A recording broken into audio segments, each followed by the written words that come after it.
All right, so I just built this layer. There's nothing in it to show you this tool called Clone Stamp.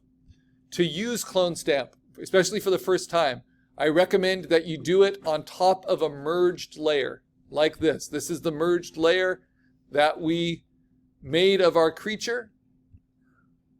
How did we do that? We took all of our different layers that made up of our creature, we put them into a folder. Then we duplicated that folder, Command J. Then we turned off the folder it came from. Then we right-clicked on that copy of the folder and we merged those layers together. Merge layers is different than flatten image. Merge layers will only compress together the layers you've selected.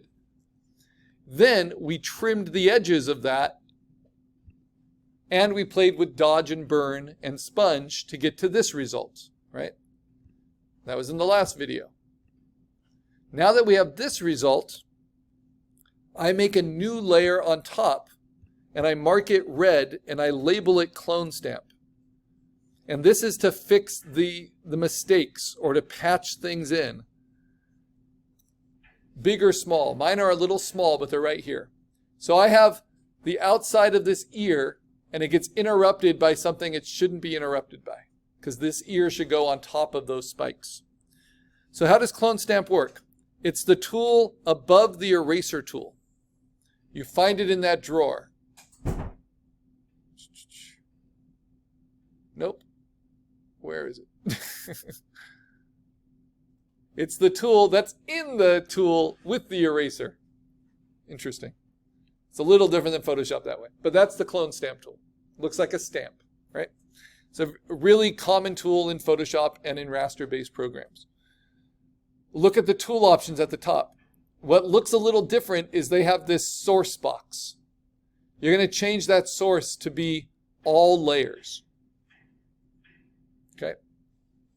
For that reason, you're going to turn off every layer except for your combined creature layer and the Clone Stamp layer, because you only want to copy content from this layer to go on to this layer. Now, in terms of the tool settings, very similar to how we use the eraser. We want it pretty large, pressure sensitive if possible with a tablet, and then hardness of 0, very soft. So I'm going to make it pressure sensitive. Opacity 100% to start. So let's understand how this works. Where you hit Option, it's going to turn your cursor into a crosshairs. I click Option and I click down. Then I let go of Option, and you see how the little place that I clicked is kind of floating? Now if I want to put that eye somewhere else in the image, like on the foot, I can click and then hold and paint. And it will copy all of those pixels onto that area, right? Now, I made a big mistake there, because by doing that, I just erased all the pixels of my creature, because I actually did it on my creature layer instead of on the special Clone Stamp layer.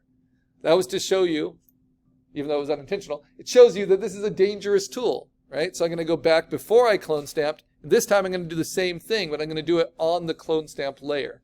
So make sure the Clone Stamp layer is selected. So now I do it, you see it kind of targets from the eye, and then wherever I travel, it's going to follow it. But if I lift up and then do it again, it's going to start again where I first targeted it. So I can make a creature with 1,000 eyes, but they're going to look very copy-pasty.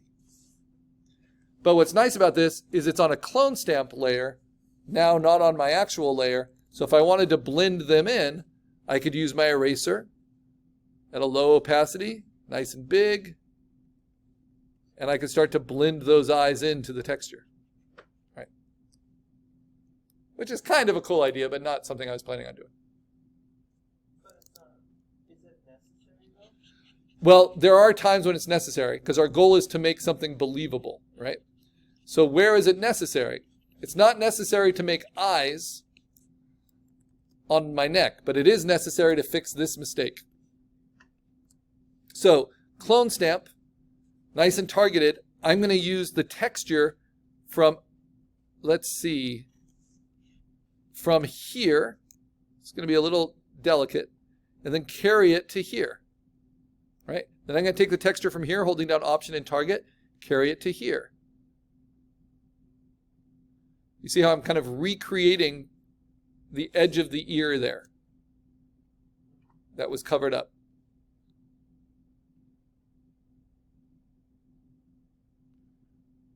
And then, what if I want a little bit of that? Let's see, do I have another ear? Yes. Of this outer edge of the ear. What if I want a little bit of this texture on the outer edge of the other ear? I can hold down Option. It's at the wrong angle, but I can just basically paint it in. And what's nice about it is it's on its own layer, so then I can use my eraser and blend it in. Okay, I'm almost done.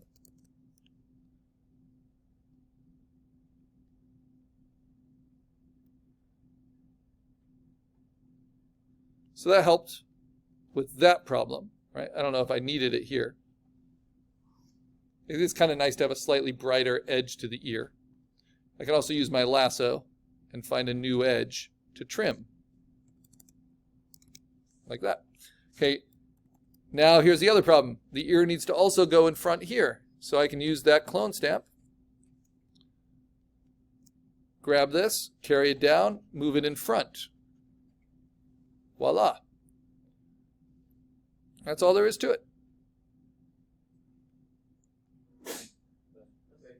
Now, for some of you, you might need that clone stamp in a much bigger way. So you might need it because you need to take some of this texture and move it. Like if I didn't like how empty that was. So I can use the clone stamp layer. I can hold down Option, grab it here, and then paste that texture onto here.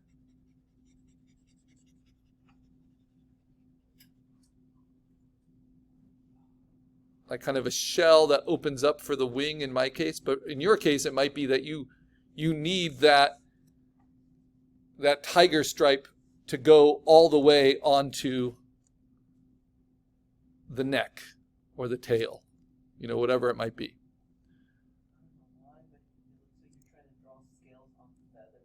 I'm just layering them really kind of heavy-handedly right on top, right? Kind of like that. Now, because they're on their own layer, I can use that to blend in. So it's like internal compositing, but with a tool. With a tool layer.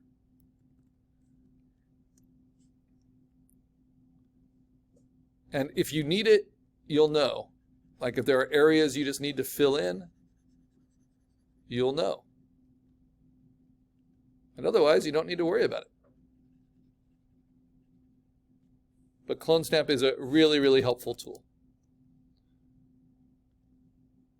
Kind of like the edge of this one.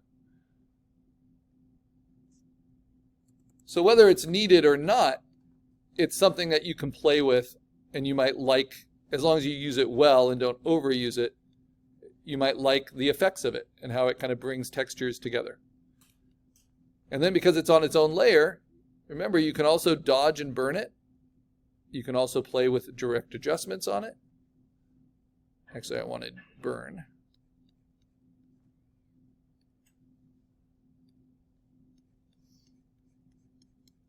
And my finished product is going to be a combination of my clone stamp layer and my combined layer. So you see, that's all the stuff I did with clone stamp to help kind of fill things in. So let me dodge it a little bit. And let me actually move it a little bit. Because remember, they're their own pixels. So I can also just take this big chunk and move it.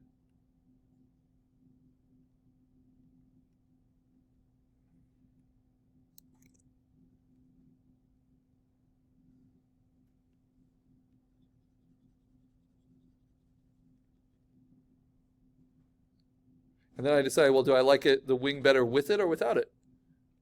And I actually think I like it better with it. It's largely subjective, but it doesn't quite work here. So I need to pare this back, blend that back. All right, so that is clone stamp. Make some sense? All right, excellent. It will take practice, so definitely use it on its own layer to begin with, because you don't want to paint over your existing pixels that you've worked so hard to get in such a way that it destroys them. Okay, so now I've got my finished creature. Now I'm going to submit it. Oh wait, there's one other thing I can use clone stamp for. I forgot about the whiskers. So I don't want these whiskers. So what do? I go on my clone stamp layer and I target a space without the whiskers, and then I carry that in. Target the shadow without the whiskers, and then I paint those whiskers out. Or if there are any whiskers, they're going to be really short.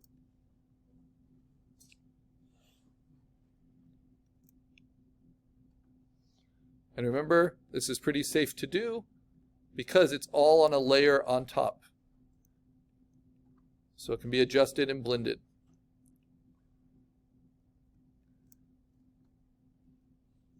And again, don't go more than 200% zoomed in.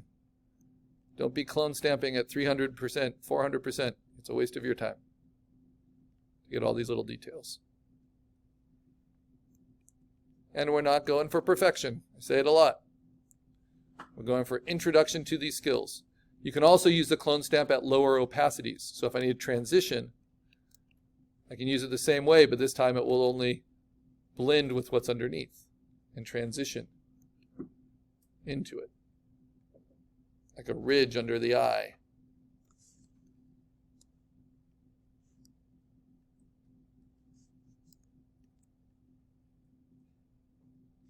Now, if you use it too much, it starts to look really, really muddy. But it can always be erased at lower opacities and kind of blended. All right, so as we finish up, I'm just going to erase that back a little. And there we go. I'm going to submit this. So what do? Hold down Command S to save it as my PSD. It's in my folder. It's my PSD. See how it changed there?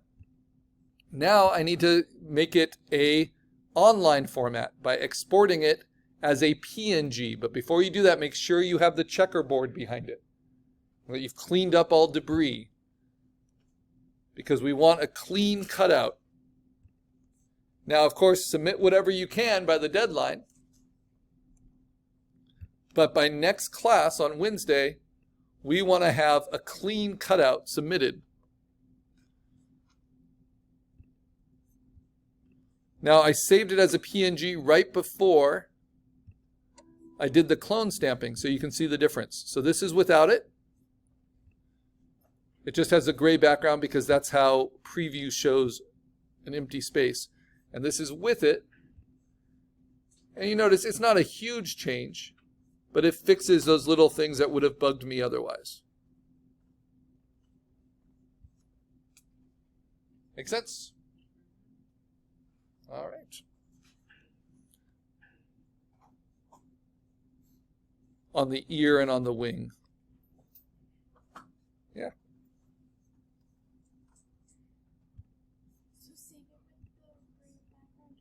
No, turn off the background. So we only save as a PNG when we want no background, when we don't want it to fill a rectangle. Anytime we want it to fill a rectangle like a poster or the landscape, we'll save it as a JPEG. All right, now I need to get into Canvas and post it. And then I'll save all these videos up, and we'll be all finished with assignment 2. Next is the proving ground number 1, where we put these creatures into our landscapes.